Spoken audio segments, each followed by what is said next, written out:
हमारे गुरु बाबा देवी साहब मुरादाबाद में रहते थे, बड़े कड़े मिजाज के थे। मैं एक बार मुरादाबाद गया उनके दर्शन करने के लिए। 3-4 दिन रहने का मौका लगा। इस दरमियान बाबा साहब क्या किए, एक दिन मेरे बाएं हाथ की पहुंचा को ऐसे पकड़ लिए।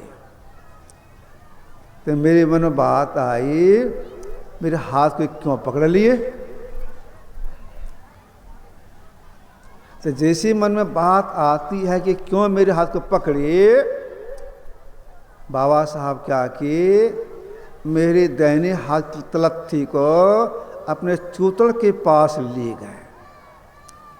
फिर मेरे मन में बात आई, ऐसा क्यों कर रहे हैं। जिससे मन में बात आती, ऐसा क्यों कर रही हैं। मेरे तलत्थी को अपने चूतड़ सटा दिए। इसके बाद पूछे हमसे, लाला यहाँ कुछ देखते हो। तब मैंने कहा, मैंने टोक के देखा, तब कहा, हजूर लगता है ठीला हो गया है। बाबा साहब बोले, लाला मैं ध्यान करने के लिए इतना बैठा कि बैठते बैठते चूतड़ में ठीला हो गया। तब उन्होंने कहा था, बैठी चूत तो निकली सूत।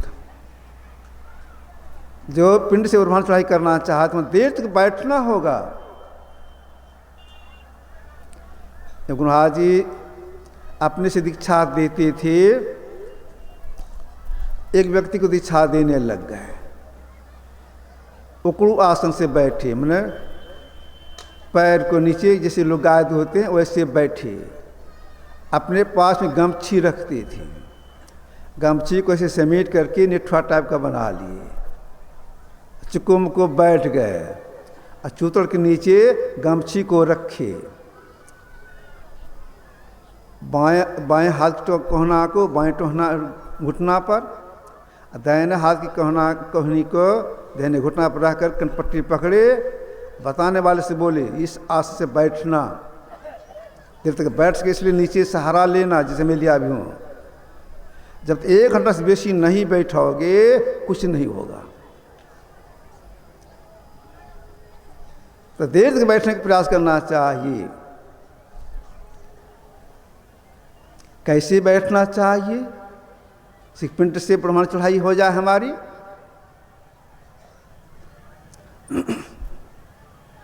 भगवान कृष्ण ने अर्जुन से कहा था, समंकाय शिरोग्रीवं, सीधा बिल्कुल सीधा। ऐसी बात को गुरुदेव संसार के लोगों को बोले, धरगर मस्तक सीधी साधी आसन आसीना, पीठ का रीढ़, गर्दन और सिर एक सिर में रही, सीधा। सीधा बैठने के लिए क्यों कहा। जितने बड़े बड़े महापुरुष को सबका कहना है कि सीधा बैठो, क्यों कहा सीधा बैठने के लिए। तो देखिए, जो बिल्कुल सीधे होकर बैठते हैं उनका श्वास कम चलता है, स्वाभाविक। आप स्वयं देख सकते हैं, सीधे बैठ जाएंगे, पीठ का रीढ़, गर्दन, सिर को एक सीध में रखेंगे, आप देखें कि आपका श्वास कम चलेगा। गला को टेढ़ा कर लेंगे, आगे या पीछे, कमर को झुका देंगे, श्वास में तेज आ जाएगी। तो जो सीधा बैठते हैं, पहला लाभ होता है उसकी आयु बढ़ती है, क्योंकि उसका श्वास कम चलता है। जैसे देखिए, हाथी धीरे धीरे चलता है। हाथी की स्वाभाविक आयु है 100 वर्ष। कछुआ और धीरे धीरे चलता है, कछुआ की स्वाभाविक आयु है 300 वर्ष। अजगर एक जगह पड़ा रहता है, श्वास बहुत कम खर्च करता है, 2000-3000 वर्ष, 10,000 वर्ष कछुए से अजगर की आयु है। तो जो सीधा बैठते उनकी आयु बढ़ जाती है। तो सीधा बैठना चाहिए। श्वास कम चलेगा। बैठ तो जाएं, सीधे बैठ जाएं, लेकिन शरीर को हिलाते डुलाते रहेंगे तब पिंड से बढ़ाव चढ़ाई नहीं कर सकेंगे, कुछ अनुभूति नहीं होगी। गुरुदेव ने कहा हिलडोल तजी सुरत हिल करी। इसके बाद इन्होंने कहा प्रणव तारु गाइए। हिलडोल तजी, जरा भी शरीर में हिलडोल नहीं हो। जैसे देखिए आप एक बाल्टी में पानी ले लें, एक हाथ उसमें घुसा दें, दायां हाथ या बायां हाथ घुसा दें। अब पानी को तेजी के साथ कभी बाईं ओर कभी दाईं ओर, कभी ऊपर कभी नीचे हिलाते रहेंगे। जब तक पानी हिलता रहेगा आप लाख प्रयास करेंगे अपनी मुंह की परछाई को देखने का, नहीं देख सकेंगे। क्या पानी हिल रहा है?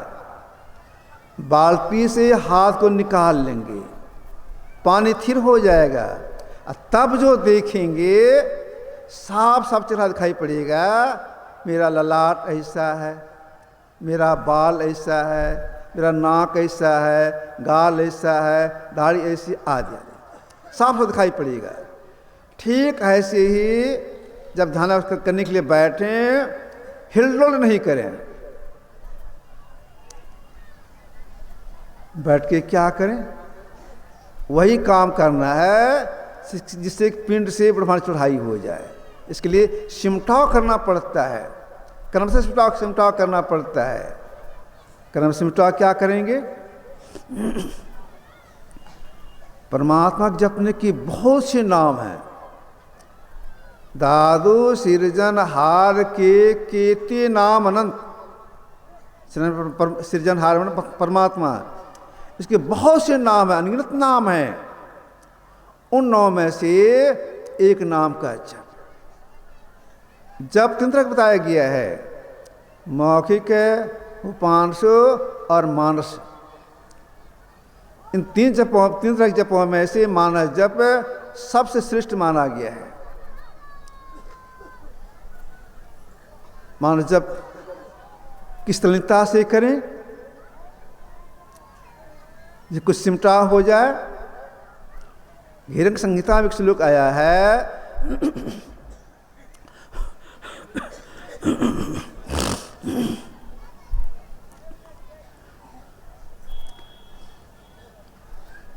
उसमें है मन में मंत्र, मंत्र में मन का समावेश हो जाए, मतलब लगातार जप हो। मनो मध्य स्थितो मंत्रो, मंत्र मध्य स्थित मन मनोमत समायोगो जप इत विधीयते। मन में मंत्र, मंत्र में मन का समावेश हो जाए, ये असली मानस जप है। गुरुदेव जी एक बार बोले थे, अगर कोई 1 मिनट भी मानस जप ठीक से कर लेंगे, मैं कहूँगा खूब किया। जरा भी संकल्प कल्पना आवे, दूसरी बात में आने पावे, लगातार मन इधर नहीं जाए, मानस जप हो। देखिए अगर कोई मानस जप ठीक ठीक करती है तो हृदय शुद्धि होती है। उसी हृदय शुद्धि में कुछ सिमटाव हो जाता है, उसी सिमटाव में कुछ अनुभूति होती है। मानस जप में अगर इतने में लगे रहे, पिंड से बढ़ा चढ़ाई नहीं होगी। सिमटाव कुछ हुआ, अंधकार ही सिमटाव कुछ हुआ, लेकिन पिंड से बढ़ा चढ़ाई नहीं हुआ। अब और सिमटाव हो जाए, इसके लिए जितने बड़े बड़े महापुरुष हो गए, सबका कहना है कि गुरु जिनका ध्यान करने के लिए बता दें, उनके रूप का ध्यान कीजिए। ध्यान करने में एक निष्ठा चाहिए, एक रूप पर हमारा ख्याल रहे और पर नहीं। इसलिए कबीर साहब ने कई उदाहरण दे के समझाने का प्रयास किया एक निष्ठा के संबंध में। इन्होंने क्या कहा, गुरु से लगन कठिन है भाई, लगन लगे बिन काज सरिया जी प्रलय हो जाई। उदाहरण क्या दिया?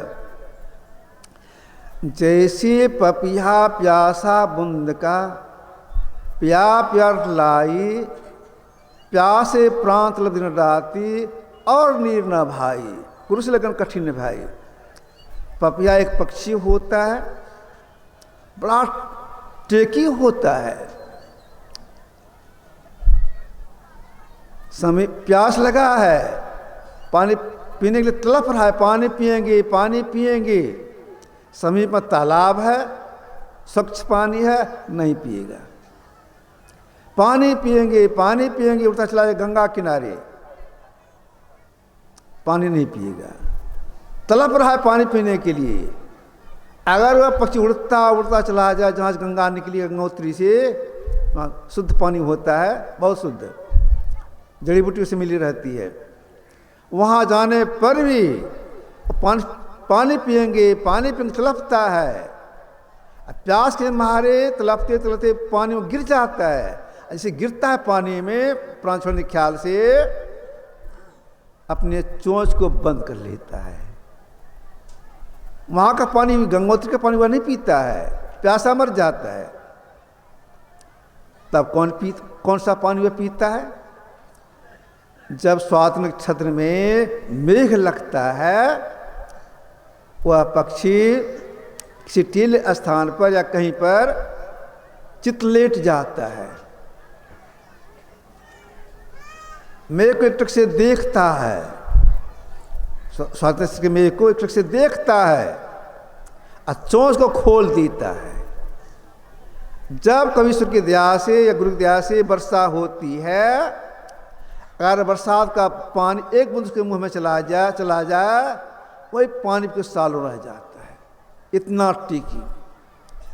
ठीक ऐसे ही गुरु जी का ध्यान के लिए बता दें, इनके रूप का ख्याल करना चाहिए। और अब ख्याल जाएगा तो मानस ठीक नहीं बनेगा। एक व्यक्ति अपने गुरु जी के पास में गए, प्रणाम किए गुरु जी को, और हाथ जोड़ते कहते हैं, हजूर आपसे मैंने दीक्षा ली है, कई साल हो गए। ध्यानाभ्यास करने के लिए अपने अलग में एक कुटिया बनाई है, साफ सुथरा अपने से करता हूँ, परिवार के लोगों को कुछ नहीं घुसने देता हूँ, लेकिन कई साल हो गए मानस नहीं बन रहा है। क्या कारण है मानस नहीं बनने का? गुरुजी ने कहा, सुनो, जहाँ तुम्हारा घर है उसके आगे कल मेरा प्रोग्राम है, सत्संग का प्रोग्राम है, हम जाएंगे, उसी होकर के जाएंगे, तुम्हारी कुटिया देखती हुई जाएंगे, वहीं बताएंगे क्या कारण है, अभी जाओ। ये व्यक्ति प्रणाम किए, अपना घर चले गए। आंगन दरवाजा सब साफ सुथरा करके रखे दूसरे दिन के लिए। गुरुजी समय पर अपना सत्संग ध्यान किए, ध्यानाभ्यास किए, अब चले सत्संग करने के लिए। उनके दरवाजे पर पहुँचे, आया प्रणाम करने के लिए। वह व्यक्ति कहा, चलो अपनी कुटिया दिखाओ जिसमें तुम ध्यान करते हो। तो ले गए, बिल्कुल साफ सुथरा, गंदगी कहीं नहीं, कुछ कपड़ा कहीं लटका हुआ नहीं। और क्या देखते हैं, इतना बड़ा उनका कुटिया बना हुआ था, चारों तरफ मूर्ति लगा हुआ है, ऊपर फोटो भी लगा हुआ है, सजाया हुआ है। गुरुजी पूछते हैं, एक किनकी मूर्ति है? फलाने भगवान की। या किनकी मूर्ति है? फलाने भगवान की। या किनकी मूर्ति है? फलाने भगवान की। या किनकी मूर्ति है? फलाने देवी की। या फोटो किनका है? फलाने बाबा का, इनका फलाने बाबा, आदि आदि। कहा, सुनो, तो मानस ठीक करना चाहते हो? तो हाँ हजूर, चाहता हूँ। तो मेरी बात मानोगे? तो मानेंगे। जितने भगवान हैं इसमें से जिनका ध्यान तुमने जो बताया है, इनका ध्यान करना, उनको रहने दो मेन जगह पर रखो सामने में। और जितने भगवान हैं तुम्हारे, सबको घर से बाहर कर दो। और जब तुम आओगे, पहले पूछा कि इसमें आते क्या करती हो? इसमें जैसे आता हूँ तो सबको अलग प्रणाम करता हूँ, इसके बाद अगरबत्ती जलाता हूँ और सबको इसे अगरबत्ती दिखाता हूँ, सबको देखता हूँ, सबको प्रणाम करता हूँ, तब बैठते ध्यान करने के लिए। अच्छा ठीक है, अगर मंथन करना चाहते हो इनको रहने दो, बाकी सब भगवान को घर से बाहर कर दो। जब आओगे तो पहले इनको देखना, आंख खोल के देखना, टक लगा के देखना, इसके बाद आंख बंद करके तुम उनका ख्याल करना। आज्ञा अनुसार सबको बाहर कर दिए, एक को रखे, और जब उसमें घुसते थे एक को देख लेते थे, कुछ देर तक देखते रहते थे, इसके बाद तब बैठ के करते थे। कुछ दिनों में उनका मानस बन गया। तो एक पर लगा के रखना चाहिए, अनेक पर लगा के ख्याल बढ़ता रहेगा। जिनका ध्यान करेंगे उन्हें श्रद्धा होनी चाहिए, तब मानस ठीक ठीक बनेगा। श्रद्धा कैसी हो? ये परमात्मा का सगुण साकार रूप है, ये परमात्मा है, यह श्रद्धा होनी चाहिए। गुरु महाराज जी का सत्संग था टाटा नगरी में।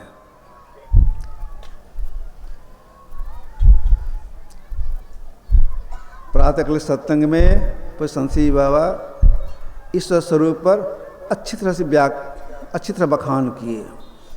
इसके बाद गुरुदेव का प्रवचन हुआ, आरती हुई, सब अपने डेरे में गए।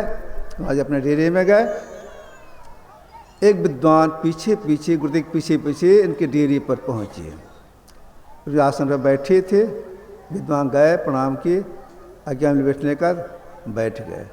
संयोग से वहीं पर कुछ संसी बाबा भी बैठे थे, गुरुदेव के बगल में बैठे थे। ये विद्वान पूछते हैं संसी बाबा से, अभी जो आपने ईश्वर स्वरूप पर कहा, ईश्वर ऐसे हैं ऐसे ऐसे हैं, क्या आपने ईश्वर को देखा है? अब क्या बोलते हैं, क्या आपने ईश्वर को देखा? जैसे कि आपने कहा ऐसा है ऐसा ऐसा ऐसा है। गुरुदेव बोलते हैं, सुनिए, मैंने देखा है और गुरु रूप में देखा है। खुश हो गए। मैंने देखा, गुरु रूप में देखा है। गुरु साहब करी जानिए रहिए सब समय, मिले तो दंडवत बंदगी, पल पल ध्यान लगाए। गुरु परमात्मा साकार रूप होते हैं। यह श्रद्धा होनी चाहिए। इस श्रद्धा विश्व के साथ जो बैठती हैं ध्यानाभ्यास करने के लिए, तो पहले वे ख्याल में आती हैं, फिर नजला रूप होता है, प्रत्यक्ष हो जाते हैं। बाबा साहब गुरुदेव से पूछे, लाला तुम जो मानस करते हो क्या वो हो गया? गुरुदेव बोले थे, नहीं हजूर, कोशिश करने पर धुंधला दिखाई पड़ता है। बाबा साहब बोले, लाला मैंने किया, वो निकाल लिया। वो किस तरह से हुआ वो होता है अंतर में मानस ध्यान। इसे हम लोग अपने हाथ में आईना लेते हैं, अपने चेहरे को दिखने का प्रयास करते हैं, चला साफ साफ दिखाई पड़ता है मेरा मुंह ऐसा है। ठीक ऐसा ही मानस मानस होता है भीतर में। तो एक नाम का जप, एक रूप का ध्यान, ये हो गए असल उपासना। जैसे मोटे मोटे अक्षरों को लिखे बिना महीन अक्षर लिखने की शक्ति नहीं आती है, ठीक इसी तरह से मोटी उपासना के बिना सूक्ष्म उपासना करने की शक्ति नहीं आती है। सुवासना में है दृष्टि योग अनुसंधान। तो देखिए मानस ध्यान में कुछ फैलाव रहता है, जिनका हम लोग ध्यान करते हैं उनका चेहरा जितना लंबा चौड़ा है उतना पर चित्तवृत्ति बिखरी रहती है। अगर इतने में लगे रह गए तो पिंड से पुनः चढ़ाई नहीं होगी, सही भक्ति प्रारंभ नहीं होगी। तब क्या करना पड़ता है? उस रूप को ख्याल से हटा करके बिल्कुल सिमट निकाल से अंधकार में देखना होता है। इसी को महापुरुषों ने कहा ब्रह्म दीक्षा।